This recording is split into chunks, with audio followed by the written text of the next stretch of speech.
Beloved in the Seventh-day Adventist Church, beloved in the Seventh-day Adventist Church, this is a very urgent message, regarding false shepherds who preach on Adventist pulpits, beloved. Part 2. There's a false shepherd coming to Oakland University Church to preach for Evangelism Council this coming Sunday evening, the evening after Moses Mason's death. Moses Mason's funeral is Sunday morning at First Church, 11 o'clock a.m. And this sermon that this Baptist minister is doing is Sunday evening at the Oakland University Church Evangelism Council. Now, the reason behind bringing him here, according to Dr. Jesse Wilson, was that he's brought here so that we can influence him to become a Seventh-day Adventist and his members to become Seventh-day Adventists. Beloved, this is a fatal deception. He keeps the Sunday as holy. He's an apostate Protestant minister. He teaches his members to observe the first of the week as a Sabbath. He teaches them mesmerism and all types of things like no victory over sin, once saved, always saved, Jesus Christ not the most holy place. And we having him here to preach to us, beloved? This is not right. He's going to teach doctrines from the commandments into our churches and get us to believe his lies in our church. Now, we should have no fellowship with the unfruitful words of darkness, but rather reprove them. James 4:4 says, the friendship of the world is enmity of God. 1 John says, love not the world, for he loved the world, loved the Father who is unto him, and all that is in the world, the lust of the eyes, the lust of the flesh, and the pride of life. Now, beloved, 1 John 2 says, you've heard that there are many antichrists. Well, I tell you in these last days, many antichrists shall be in the last days, for they all went out from us, because they were not all of us. The reason why he's an antichrist, because he does not keep the commandments of God, which is the fourth commandment of the Sabbath, and have the testimony of Jesus Christ, which is the spirit of prophecy, Ellen G. White's writings, and all the prophets in the Old and New Testament, beloved. He may have the Old and New Testament prophets, but he doesn't keep the Sabbath holy, so he's not a true keeper of the commandments of God. Isaiah 20 such a long testimony. If they speak not according to this word, because there is no light in them, so he has no light in him because he doesn't keep God's 10 commandments, beloved.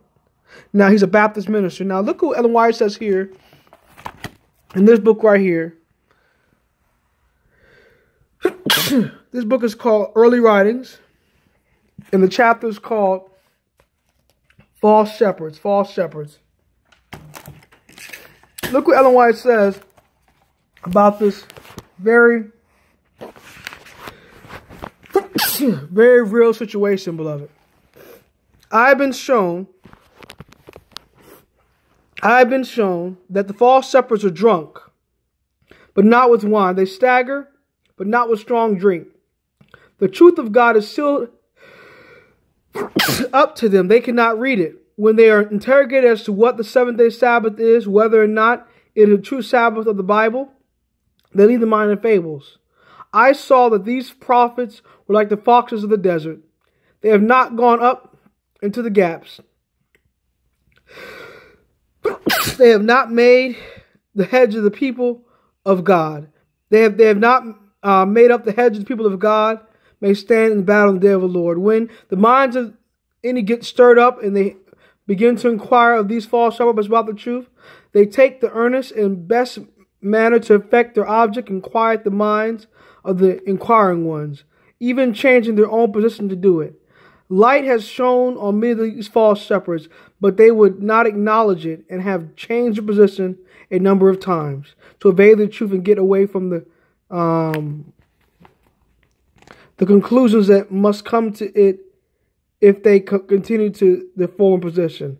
The power of truth tore up their foundation, but instead of yielding to it, they would get up another platform that they were not satisfied with themselves. I saw that many of these false shepherds had denied the past teachings of God. They had denied and rejected the glorious truths which they once zealously advocated and had covered themselves with mesmerism and all kinds of delusions. I saw that they were drunken with error and were leading to their flock to death. Many of these opposers of God's truth devised mischief upon their heads, upon their beds, and in the day they carry out their wicked devices to put down the truth and to get something new to interest the people and divert their minds from the precious, all-important truth. I saw that the priests who are leading on their work to death are soon to be arrested in the dreadful career. The plagues of God are coming, but it will not be sufficient for these false shepherds to be tormented with one or two of these plagues. God's hand is at that time will be stretched out still in plagues. God's hand at that time will be stretched out still in wrath and justice, and will not be brought to himself again until the purposes are fully accomplished. And the hireling priests are led to worship at the feet of the saints and acknowledge that God has loved them because they have held the truth and kept the commandments, until all the unrighteous ones are destroyed from the earth. The different parties of professed Advent believers have each a little truth, but God has given all the truths to his children who are prepared for the day of God. He has also given them truths that none of these parties know. Neither will they understand. Things which are sealed up to them, the Lord hath opened to those who will see and are ready to understand. If God has new light to communicate, he will let the chosen and beloved understand it, without their going to have their minds enlightened by hearing those who are in darkness and error. I was shown the necessity of those who believe that we have having the last message of mercy, being separate from those who are daily imbibing new errors. I saw that neither young nor old should attend their meetings, for it is wrong to thus encourage them while they teach error that is deadly poison to the soul, and teach for doctrines and commandments of men. The influence of such gatherings is not good. If God has delivered us from such darkness and error, we should stand fast in liberty wherewith he has set us free, and rejoice in the truth. God is displeased with us when we go in to listen to error without being obliged to go. But unless he sends us to these meetings where error is forced home to people by the power of the will, he will not keep us. The angels cease to watchful care over us, and we are left to be the buffetings of the enemy, to be darkened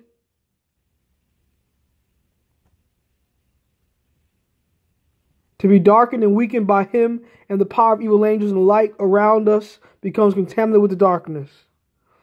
I saw that we have no time to throw away to listening to fables.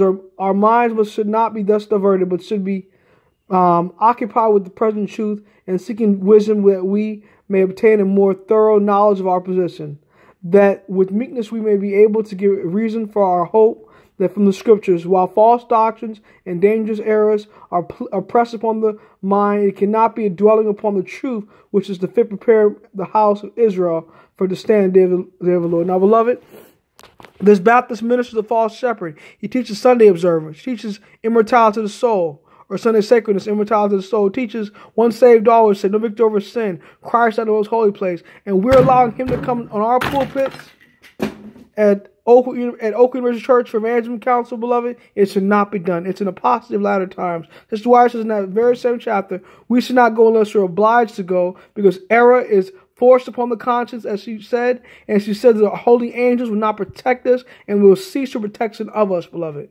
We need to deny and reject this ecumenicalist worship within the Adventist church. We need to deny and reject the wild contemporary Christian music that they're singing at the Evangelism Council. We need to deny the jury wearing, the female ordination, the woman pastoring that they're going to be doing at Evangelism Council. It is an apostate Adventist member leadership. Dr. Jesse Wilson, Dr. Russell C.A., and all these apostate ministers should know better than this, and they're going to hell if they don't change. They're all going to hell. From contemplative prayer to new linguistic programming with Dr. Quasey, from new theology, Dr. Jesse Wilson, Dr. Allen, these ministers are all going to hell. They're all facing destruction, and we need to deny and reject them. And their members are going to hack them to death in these last days.